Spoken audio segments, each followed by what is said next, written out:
ओम नमो भगवते वासुदेवाय। स्वागत है आप सभी का श्रीमद् भागवत पुराण की कथा में। आज हम 45वें दिन में नवम स्कंद का 8वां अध्याय शुरू कर रहे हैं। 8वां अध्याय राजा सगर का चरित्र वर्णन। सगर प्रतापी नरपति ने किए एक शत जाग, 60 सहस्र सुत नरपति के कपिल किए सब खाक। श्री सुखदेव जी बोले, हे राजन, रोहित ताक्ष का पुत्र हरित था तथा हरित का पुत्र चंप था, जिसने चंपापुरी बसाई। राजा चंप का पुत्र सुदेव, उसका वित्रय उसका बसक पुत्र था। बसक का पुत्र बिकर तथा उसका पुत्र बाडक था। राजा बाडक का राज्य शत्रु ने छीन लिया, वह वन को चला गया। वृद्ध अवस्था के कारण उनकी मृत्यु हो गई, किंतु उसकी पत्नी के गर्भ होने के कारण उसे ऋषियों ने सती नहीं होने दिया। जब उस रानी की सोतों को उसके गर्भवती होने का पता चला, तब उन्होंने उसे विष दे दिया। उस विष का उस बालक पर कोई प्रभाव न हुआ। वह बालक सगर उत्पन्न हुआ, अर्थात विष सहित उत्पन्न हुआ। इसी कारण उसे सगर कहने लगे। राजा सगर जगत विख्यात चक्रवर्ती राजा थे। राजा सगर एक बार जग कर रहे थे। उनके 100वें जग की समाप्ति पर जग के घोड़े को इंद्र चुरा कर ले गया और कपिल मुनि के आश्रम के पीछे बांध दिया। उसे ब्याह था कि 100वें जग की समाप्ति पर सगर मेरा इंद्रासन ले लेगा। जग पशु की चोरी होने से राजा सगर के 8 सहस्र पुत्रों को अति चिंता हुई। वह उस अश्व के रक्षक थे। जब उन्होंने बहुत देर तलाश किया और कोई पता न चला, तब उन्होंने पृथ्वी को खोदना आरंभ कर दिया। वह पृथ्वी खोदते खोदते पाताल लोक में समुद्र तट पर जा निकले। वहां कपिल मुनि का आश्रम था। वह नेत्र बंद किए तपस्या कर रहे थे। उनके आश्रम के पीछे वह जग अश्व बंध रहा था। उसे देखते वह समझे कि हमारा अश्व का चोर यही मुनि है। इसी ने चुराकर अपने आश्रम में बांध लिया। उन्होंने अति क्रोध आया और कपिल मुनि को बुरा भला कहते हुए उनके आश्रम पर गए। ज्यों ही कपिल मुनि ने अपने नेत्र खोलकर उनकी ओर देखा, त्यों ही वह सब के सब उनकी तेज अग्नि से भस्म हो गए।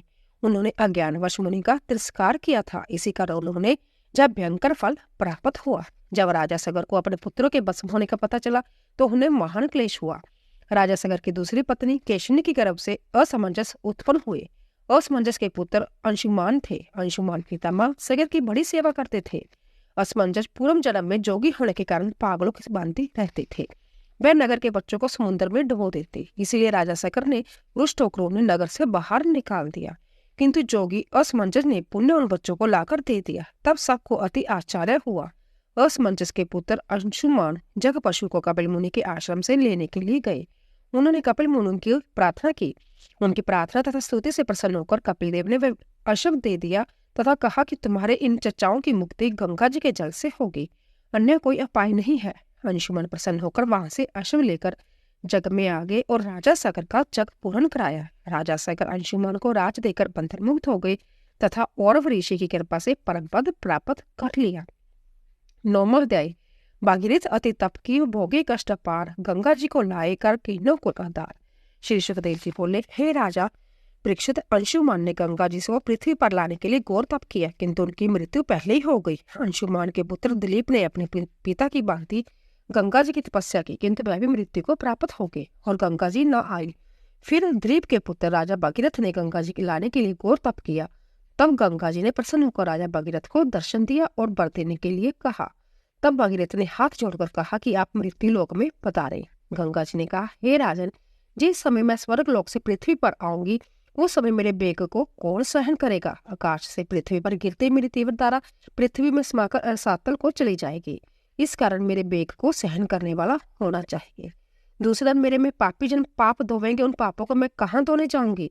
राजा भगीरथ ने कहा, हे माता, जिन साधु पुरुषों ने अपने इस लोक और परलोक को त्याग कर निरंतर भगवान की आराधना की है, वह निष्पाप भक्त जन अपने शरीर स्पर्श से तुम्हारे पापों को नष्ट कर देंगे, क्योंकि उनके पापों को संभव भगवान नष्ट करते रहते हैं। भगवान रुद्रदेव तुम्हारे वेग को सहन करने में समर्थ है। ऐसा कहकर राजा भगीरथ ने भगवान रुद्र को प्रसन्न किया। तब भगवान रुद्र ने प्रसन्न होकर गंगा जी का वेग सहन करके उन्हें अपनी जटाओं में धारण कर लिया। तब राजा भगीरथ अपने द्रुतगामी रथ पर सवार होकर शंख बजाते हुए आगे आगे चलते थे और पीछे पीछे गंगा जी की धारा चलती थी। गंगा सागर के संगम पर पहुंचकर गंगा जी ने भगीरथ के पूर्वज जो ब्राह्मण के तिरस्कार के कारण भस्म हो गए थे, उनका आदर किया। वह स्वर्ग को चले गए। हे राजा परीक्षित, गंगा जी के एक बार के स्पर्श से राजा सागर के पुत्रों का आधार हो गया। जो नित्य प्रति गंगा जी का सेवन करते हैं, उनका तो कहना ही क्या है। उन्हें पुण्य आत्मा राजा भगीरथ के पुत्र श्रुत थे। श्रुत के पुत्र नाव थे। नाव का पुत्र सिंधुदीप, उनका पुत्र अमरताप, उसका पुत्र ऋतुपर्ण था, जो राजा नल का परम मित्र था, जिसने उन्हें जुआ की विद्या सिखाई थी तथा राजा नल ने उसे रथ चलाने की विद्या सिखाई थी। राजा ऋतुपर्ण का पुत्र सर्वकाम तथा उसका पुत्र सुदास, उसका पुत्र सोदास, सोदास का ही दूसरा नाम कल्याण प्रसाद था। कल्याण प्रसाद की पत्नी मदंती थी। वह वशिष्ठ जी के श्राप से राक्षस हो गया था, निसंतान था। राजा परीक्षित ने पूछा, हे भगवान, राजा कल्याण प्रसाद को वशिष्ठ ने क्यों श्राप दिया? श्री सुखदेव जी बोले, हे राजन, एक समय राजा सोदास आखिट के लिए गए। वहां उन्होंने एक राक्षस को मार डाला। राक्षस के भाई ने बदला लेने के लिए रसोइये का वेश बनाकर राजा का रसोइया बन गया। उसने राजा सोदास के गुरु वशिष्ठ को भोजन में मनुष्य का मांस रांधकर परस दिया। वशिष्ठ जी ने यह जानकर अति क्रोधित हुआ और राजा को सोदास को श्राप दिया कि तू राक्षस हो जा। जब गुरु को यह पता चला कि यह कार्य तो दुष्ट राक्षस का था, राजा का नहीं, तब उन्होंने श्राप का समय 12 वर्ष कर दिया। राजा कल्याण प्रसाद राक्षस हो गए। उनका शरीर श्राप के कारण काला पड़ गया। राजा कल्याण प्रसाद ने भी वशिष्ठ जी को श्राप देने के लिए हाथ में जल ले लिया, किंतु पत्नी मदंती के समझाने से राजा ने ऐसा नहीं किया। उस जल को अपने पैरों पर छोड़ दिया, इसीलिए पैर अति काले पड़ गए। राजा कल्याण प्रसाद ने वन में एक ब्राह्मण तथा ब्राह्मणी को विहार करते हुए ब्राह्मण को खा डाला। इससे ब्राह्मण ने राजा को श्राप दिया कि तू जब अपनी पत्नी से सहवास करेगा तब तेरी भी मृत्यु हो जाएगी। जब राजा कल्याण प्रसाद को 12 वर्ष व्यतीत हुए, उनकी राक्षसी प्रवृत्ति तो समाप्त हो गई, किंतु ब्राह्मणी के श्राप के कारण स्त्री से पुत्र उत्पन्न नहीं कर सकते थे। तब वशिष्ठ जी की कृपा से मदंती ने गर्भ दान किया। वह गर्भ 7 वर्ष तक पेट में ही रहा। तब वशिष्ठ जी ने रानी के पेट में पत्थर मारा और उस पत्थर की चोट से पुत्र हुआ। उनका नाम अशम अर्थात पत्थर अश्मक पड़ा। अश्मक के पुत्र का नाम मूलक था। वह क्षत्रिय वंश का मूल प्रवर्तक था। परशुराम जी ने सारी पृथ्वी को क्षत्रियहीन कर दिया था, तब स्त्रियों ने उसे छिपा लिया। इसी से क्षत्रिय वंश चला। मूलक के दशरथ हुआ। दशरथ के रोडविंदु उसके विश्वसह पुत्र हुआ। विश्वसह का पुत्र खंडवांश राजा था, जो चक्रवर्ती सम्राट था। राजा खंडवांश ने देवताओं की सहायता से दैत्यों का वध किया। जब उनकी आयु केवल 2 घड़ी रह गई थी, तब राजा खंडवांश ने सर्वस्व त्याग कर भगवान में अपनी आसक्ति लगा दी। इसके प्रभाव से उन्हें परमपद प्राप्त हुआ। 10वां अध्याय भगवान श्री रामचंद्र जी का चरित्र वर्णन। सूर्य वंश में विष्णु ने लियो राम अवतार, दैत्य वंश का नाश करे किन्हें सुयश विस्तार। श्री सुखदेव जी बोले, हे राजन, खंडवांश के पुत्र दीर्घबाहु हुए। उनके पुत्र राजा रघु हुए। रघु के अज तथा अज के महाराज दशरथ हुए। राजा दशरथ अयोध्या के राजा थे। उनकी 3 रानियां थी, कौशल्या, सुमित्रा तथा ककई। रानी ककई सबसे छोटी होने के कारण महाराज का उस पर विशेष प्रेम था। भगवान ने अपने 4 अंशों से राजा दशरथ के जहां अवतार ग्रहण किया। कौशल्या के गर्भ से रामचंद्र जी ने जन्म लिया। सुमित्रा के गर्भ से लक्ष्मण जी व शत्रुघ्न जी ने जन्म लिया तथा ककई के गर्भ से भरत जी उत्पन्न हुए। इन चारों भ्राताओं में परस्पर बड़ा घनिष्ठ स्नेह था। क्यों न हो, वह सब एक ही श्री हरि के 4 स्वरूप थे। भगवान राम जी की आज्ञा का पालन करना ही उनका मुख्य उद्देश्य था। भगवान राम तथा लक्ष्मण जी के अपने बाल्यकाल में ही ताड़का नाम की राक्षसी तथा सुबाहु राक्षस को मार गिराया था। वह विश्वामित्र के जग में बिगड़ पहुंचाया करते थे। मारिच को व्याहासर से दक्षिण समुद्र की ओर फेंक दिया था। उसी बीच में राजा जनक, जो मिथिला के आदेश्वर थे, उन्होंने अपनी कन्या सीता का स्वयंवर किया। रामचंद्र जी व लक्ष्मण जी विश्वामित्र जी के साथ मिथिलापुरी में गए तथा वहां भगवान शंकर जी का विशाल दिव्य धनुष तोड़कर सीता को प्राप्त किया। राजा जनक के भाई की 3 कन्याएं थी और उनका विवाह भी रामचंद्र जी के तीनों लघु भ्राता लक्ष्मण, भरत तथा शत्रुघ्न के साथ कर दिया। जब महाराज दशरथ अपनी सेना के साथ अपने पुत्रों का विवाह करके मिथिला से लौट रहे थे कि मार्ग में सामने से महाबली परशुराम जी आगम के और बोले, हे दशरथ, भगवान शंकर का धनुष तोड़कर तेरे पुत्र ने बड़ा आहित किया है। तेरा पुत्र या तो मेरे इस धनुष को तोड़े अथवा मैं सबको अयोध्या जीवित न जाने दूंगा। मैंने 21 बार पृथ्वी को क्षत्रियहीन कर दिया है। अब भी मेरी बाहों में वही शक्ति विद्यमान है। इतना कहकर अपना धनुष श्री राम को दे दिया। रामचंद्र जी ने परशुराम जी के धनुष को एक क्षण में तोड़कर पृथ्वी पर फेंक दिया। तब तो परशुराम जी अति लज्जित हुए और श्री रामचंद्र जी की बड़ाई करते हुए तपस्या के लिए महेंद्रगिरी पर चले गए। हे राजन, फिर राजा दशरथ ने ककई के वरदान देने के रूप में जो 2 वचन दिए थे, वह द्रोहर रूप में रखे थे। ककई ने दुबुद्धि दासी मंत्रा के बहकाने पर भाविवश दोनों बार राजा से मांगे। एक जय की रामचंद्र जी को 14 वर्ष का वनवास तथा दूसरा जय की भरत को राजगद्दी। राजा दशरथ जय अनहोनी बात सुनकर अति दुखी हुए। रामचंद्र जी ने पिता के वचन का पालन करने के लिए सीता तथा लक्ष्मण जी के साथ वन को प्रस्थान किया। राजपाट तथा राजसी वस्त्र भूषणों से ममता त्याग की थी। वह तो साक्षात भगवान थे ही, उन्होंने ममता तो सता ही नहीं सता सकती थी। उधर महाराज दशरथ का पुत्र शोक में शरीर अंत हो गया। तब भरत जी को ननिहाल से बुलाकर राज्याभिषेक के लिए कहा, किंतु भरत जी ने अस्वीकार करते और श्री रामचंद्र जी को वन में लौटाने के लिए पूर्ववासियों से वन में गए। किंतु रामचंद्र जी वन से न लौटे और उन्होंने अपनी चरण पादुका देकर राजा प्रजा का भार वहन करके आगे दे दी। भरत नंदग्राम में तपसी के वेश में रहकर भगवान श्री रामचंद्र जी की चरण पादुकाओं की सेवा करने लगे।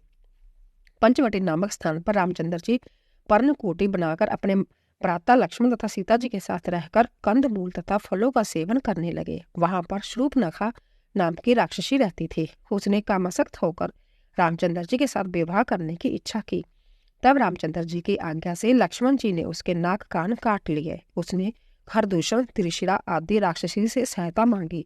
तब 14,000 राक्षसों से अकेले रामचंद्र जी ने घोर संग्राम किया और उन्हें मारकर सुरपुर बेच दिया।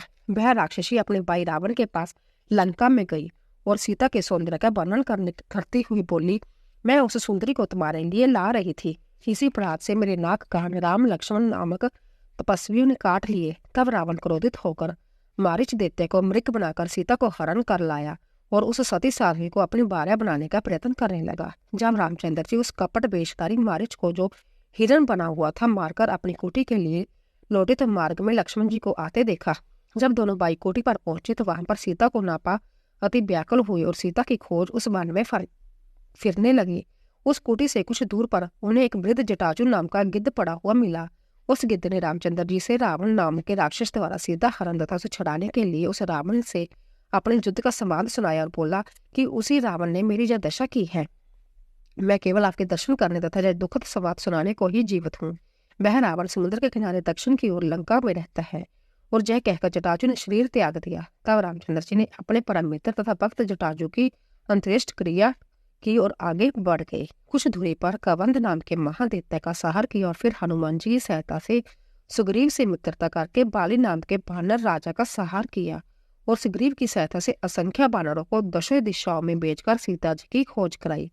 तब हनुमान जी तथा अंगद आदि वानर सीता की खोज करके लाए और विशाल वानर सेना लेकर लंका पूरी पर आक्रमण कर दिया। जब समुद्र ने रामचंद्र जी की सेना को मार्ग नहीं दिया तब उनके भूभंग से ही समुद्र कांप उठा और उसमें रहने वाले सभी जलचर खोल उठे। तब समुद्र ने मनुष्य रूप धारण करके अपने ऊपर एक विशाल पुल बांधने की प्रार्थना की। राम ने ऐसा ही किया और नल नील वानरों की सहायता से सेतु बंधन नाम का पुल लंका तक बांध दिया। तब उस पुल से सारी वानर सेना दूसरी ओर उतर गई और लंका को घेर लिया। वहां पर विभीषण की सहायता से कुंभकर्ण, मेघनाथ, त्रिमाचुर, कुंभ, निपुंग, सुरातक, नरांतक, प्रसत, इहरावन आदि समस्त राक्षसों से अभिमानी रावण को मार डाला। तब लंका का राजा भक्तराज विभीषण को देकर राम जी सीता जी के साथ तथा अपनी समस्त वानर सेना सहित पुष्पक विमान द्वारा 14 वर्ष की अवधि समाप्त होने पर अयोध्या में आए। अयोध्या नगर निवासियों ने अपने परम प्रिय महाराज धीराज रामचंद्र जी को वन को से लौटा देकर बड़ी प्रसन्नता से इनका स्वागत व आगवानी की। भरत जी ने उनके चरणों में गिरकर उनकी पादुकाएं प्रदान की तथा गुरु वशिष्ठ जी की सहायता से रामचंद्र जी का राज्य तिलक किया। रामचंद्र जी अपनी माता तथा भाइयों सहित आनंद पूर्वक अयोध्या का राज्य करने लगे। 11वां अध्याय भगवान श्री रामचंद्र जी के शेष जीवन का वर्णन। श्री सुखदेव जी बोले, हे राजा परीक्षित, भगवान श्री रामचंद्र जी ने गुरु वशिष्ठ की सहायता से अनेकों बड़े बड़े यज्ञ किए। उन्होंने कई बार सारी पृथ्वी को उन ब्राह्मणों को दान दे दिया।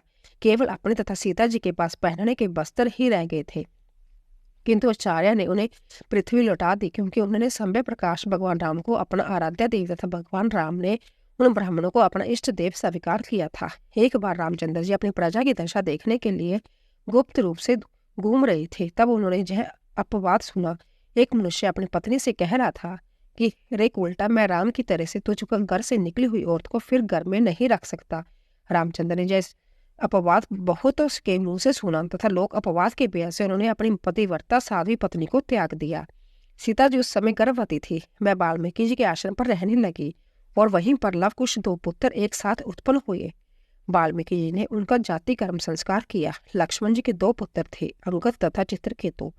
इसी प्रकार भरत जी के पुत्रों का नाम तक्ष तथा पुष्कल था। शत्रुघ्न के सुबाहु तथा श्रुति सेन नाम के पुत्र थे। शत्रुघ्न जी ने मधुवन में मधु के पुत्र लवन राक्षस को मारकर मथुरा नगरी बसाई।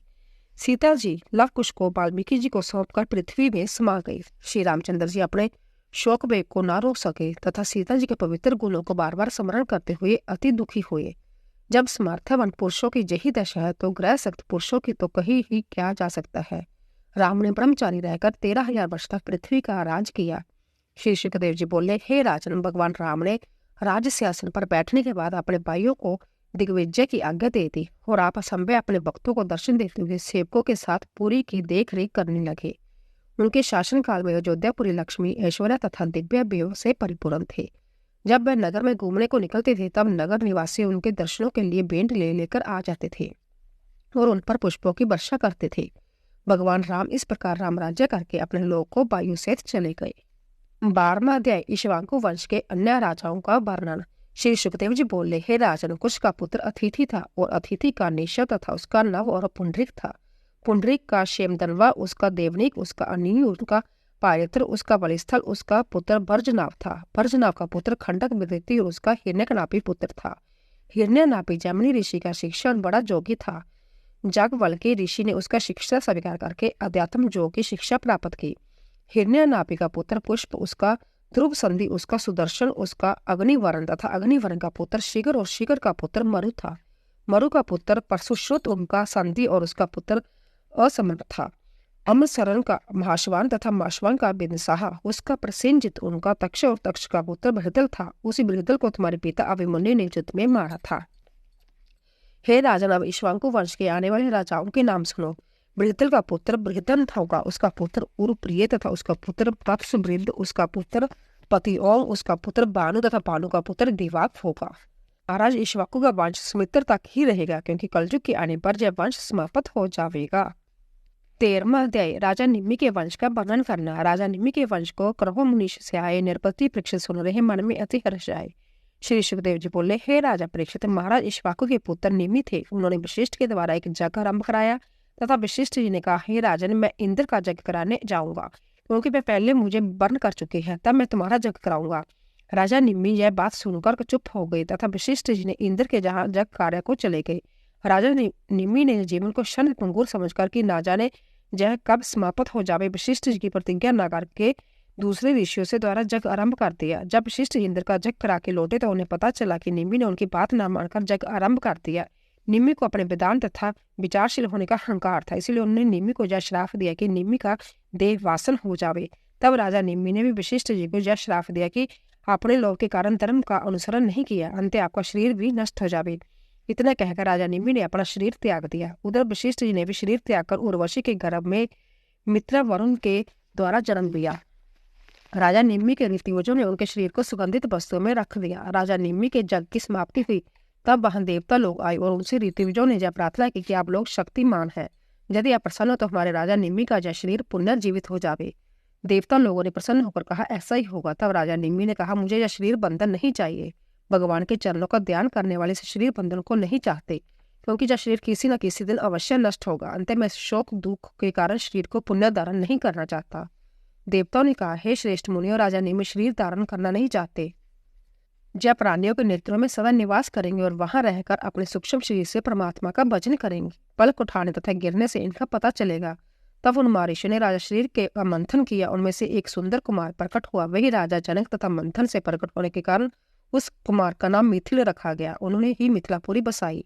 हे राजन, जनक का पुत्र उदावासु, उनका पुत्र नरतिवर्तन, उसका पुत्र स्केतु और पुत्र देवरात, उसका पुत्र बृहदत्त, उसका पुत्र महावीर्य, उसका पुत्र सुरगार्ति, उसका पुत्र दुष्टकेतु, उसका पुत्र हर्षव, उनका पुत्र मरु था। मरु का प्रतीक उसका पुत्र कथरित था।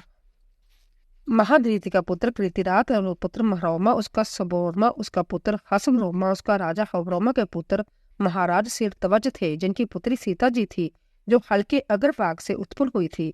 सिरध्वज के पुत्र कुशध्वज, उसके धर्मध्वज और धर्मध्वज के कृतध्वज और मितध्वज थे।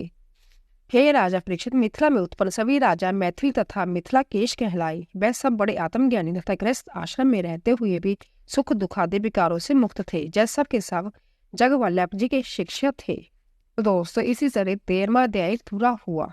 अगर आपको हमारी कथा पसंद आई हो, प्लीज सब्सक्राइब कीजिए, लाइक कीजिए और शेयर कीजिए। आप सभी का धन्यवाद।